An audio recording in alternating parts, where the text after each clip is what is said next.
Hi everyone, good evening. आप लोगों का स्वागत है मेरे यूट्यूब चैनल पे। आज मैं फिर से आई हूँ आप लोगों के बीच में एक और टॉपिक को लेकर के आप लोगों से बात करने के लिए।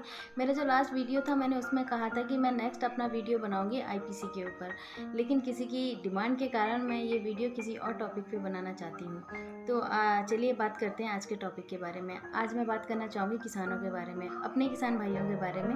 सबसे पहले तो मैं खुद का भी परिचय देना चाहूँगी कि हम खुद किसान हैं, खुद हम लोग भी खेती करते हैं। हाँ, फ़र्क सिर्फ इतना है कि हम बहुत बड़े वाले किसान नहीं हैं, बहुत छोटे वाले किसान हैं, लेकिन है तो किसान। तो चलिए आज हम किसान भाइयों के बारे में बात करते हैं। आप लोगों ने देखा होगा, कई बार ये सुनने को मिल जाता है कि किसानों को कभी भी उनकी फसल के सही जो भी उनकी फसल होती है उसके सही दाम कभी नहीं मिल पाते हैं। जो चीज़ हम बाज़ार से खरीदते हैं वो चीज़ हमें महंगे पे मिलती है। खैर, वो इसलिए हमें महंगे पे मिलती है कि उसमें पता नहीं क्या क्या चीज़ें, टैक्सेस वगैरह, ये सारी चीज़ें जोड़ के हम लोगों तक पहुंचती हैं। लेकिन जो सब्जियां वगैरह ये सब चीज़ें होती हैं, वो जब भी किसान लोग बेचने के लिए निकलते हैं तो उनको वो दाम कभी नहीं मिल पाते जिनके वो हकदार होते हैं। ये चीज़ें आप लोगों को कई बार सुनने को मिल जाती होंगी। अभी कुछ टाइम पहले एक आंदोलन चल रहा था, मतलब चल रहा है किसान भाइयों का, कि किसान बिल को लेकर के उन्होंने काफ़ी धरने दिए। उसमें छोटे से छोटे, बड़े से बड़े सभी किसान लोग आए थे।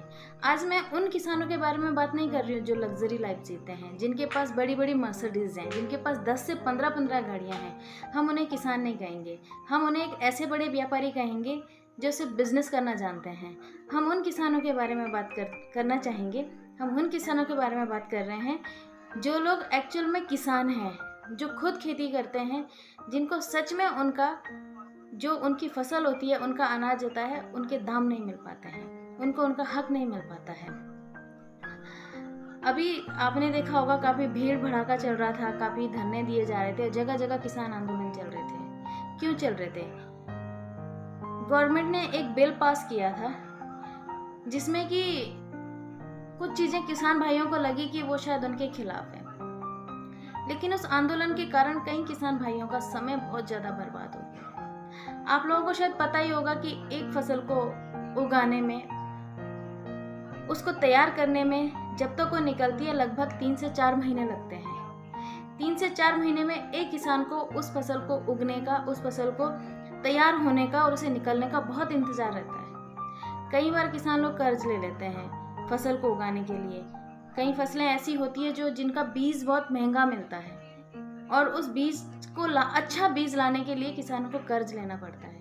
उनको ये लगता है कि अगर हमने कुछ अमाउंट में कर्ज लिया है तो हमारी जो फसल उगेगी उससे हम उस कर्ज को, उसकी भरपाई कर पाएंगे।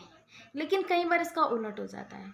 आपने कर्ज तो ले लिया, फसल भी उगा ली, लेकिन कई बार बारिश के कारण या फिर सूखा पड़ने के कारण, कई कारणों से उनकी फसल खराब हो जाती है, जिस कारण से वो जो उनकी जो थिंकिंग थी कि हम लोग इतना कमा पाएंगे तो बैंक का कर्ज भी चुक जाएगा और हमारी फसल भी बहुत अच्छी हो जाएगी, लेकिन वो नहीं हो पाती, जिस कारण से उस किसान को आत्महत्या करनी पड़ती है। क्योंकि बैंक से जो उसने कर्ज लिया उसे तो लौटाना ही है ना, कर्ज से तो पीछा नहीं छुड़ा सकते आप। अच्छा हाँ, कई बार पीछे ऐसा भी हुआ है कि किसानों का कर्ज माफ भी हुआ है, और ये बहुत अच्छी पहल थी सरकार की। लेकिन ये जो फसल खराब होती है, इसमें किसान का बहुत ज़्यादा नुकसान होता है।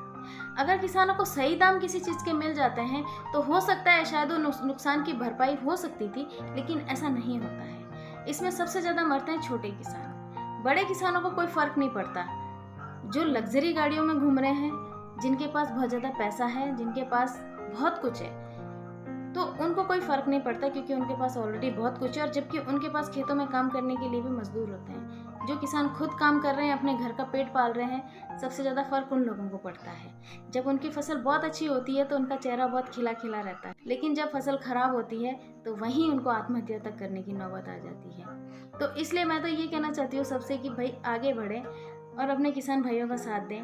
आप लोगों ने नारा सुना होगा, जय जवान जय किसान। वो ऐसे ही नहीं दिया है किसी ने, बड़ा सोच समझ करके ये नारा बनाया गया है, जो कि हमारे किसानों पे बिल्कुल सटीक बैठता है। तो अगर उन लोगों को उनकी फसल का दाम सही मिल जाता है तो एक सोने पे सुहागा हो जाएगा। कई बार उनकी फसल बारिश के कारण भी खराब हो जाती है। अभी जैसे आप लोग देख ही रहे होंगे, लगातार बारिश हो रही है।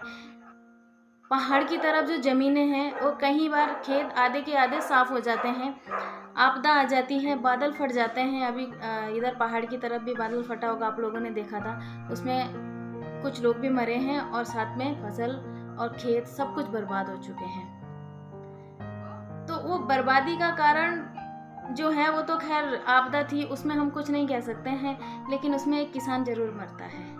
प्लेन्स की जो जगह है उत्तर प्रदेश साइड या उस साइड में सिंचाई के लिए काफ़ी सुविधाएं हैं उन लोगों के पास। उनके पास नलकूप वगैरह, बहुत सारे ट्यूबवेल्स वगैरह बने हुए हैं जिससे उनको सिंचाई का साधन भरपूर मिलता है। लेकिन पहाड़ की तरफ जो खेती है वहाँ सिंचाई का कोई साधन नहीं है। वहाँ तभी हम फसल उगा सकते हैं जब बारिश होती है। हम सिर्फ बारिश का इंतज़ार करते हैं, अगर बारिश ना हो तो हम फसल नहीं उगा सकते। कई फसलें ऐसी है जो सिर्फ बारिश में ही लगाई जाती है, जैसे कि आजकल बरसात में आप देख रहे हैं मिर्ची वगैरह लगाई जाती है, मिर्च का सीज़न है। लेकिन जब तक बारिश नहीं होती तब तक हम वो मिर्च लगा नहीं सकते, उसकी पौध तो निकाल ही नहीं सकते, लेकिन लगा भी तभी सकते हैं जब थोड़ी बहुत बारिश हो जाती है। और उसमें भी एक और नुकसान ये है कि ज़्यादा बारिश हो जाए तो वो सारी चीज़ें गल जाती हैं। तो देखिए, आप खुद ही सोच सकते हैं कि एक किसान को कितनी सारी चीज़ें झेलनी पड़ती है। खेतों में बैठ के वो खाना खा लेता है। अभी कुछ टाइम पहले मैंने एक तस्वीर देखी थी, उसमें खेतों में कुछ किसान बैठ के खाना खा रहे थे, कुछ वीआईपीज़ उसमें खाना खा रहे थे 5 स्टार होटल में। तो उसमें एक लाइन लिखी थी कि ये लोग किसान जब खेतों में काम करते हैं, देखिए इनको देखिए, ये इस तरीके से बैठ के खाना खाते हैं, तभी अगर ये ना होते तो आप लोग 5 स्टार में खाना नहीं खा सकते। मुझे उनकी ये बात ठीक नहीं लगी, क्योंकि किसान जो है वो कहीं भी बैठ के खाना खा सकते हैं। और वो लोग जो किसानों को मजबूर समझते हैं, उनको ये समझते हैं कि ये बेचारे हैं, मैं उन लोगों से कहना चाहती हूँ कि किसान बेचारे नहीं हैं। किसान है तो तुम हो, किसान है तो सब लोग हैं। अगर किसान नहीं होंगे तो किसी का पेट नहीं भर सकता। तो इसलिए उन्हें लाचार समझना तो बिल्कुल बंद कर दें। और बाकी आप लोगों से मैं यही कहना चाहती हूँ कि अगर कभी भी पहल करना चाहो, कभी भी कहना चाहो किसानों के बारे में कुछ भी, तो ज़रूर इस चीज़ में ज़रूर अपना हाथ आगे बढ़ाएं कि किसानों की जो भी फसल होती है उस पर उनको उचित दाम ज़रूर मिले। बाकी नेक्स्ट किसी वीडियो पे मैं आऊँगी फिर से और बात करने के लिए।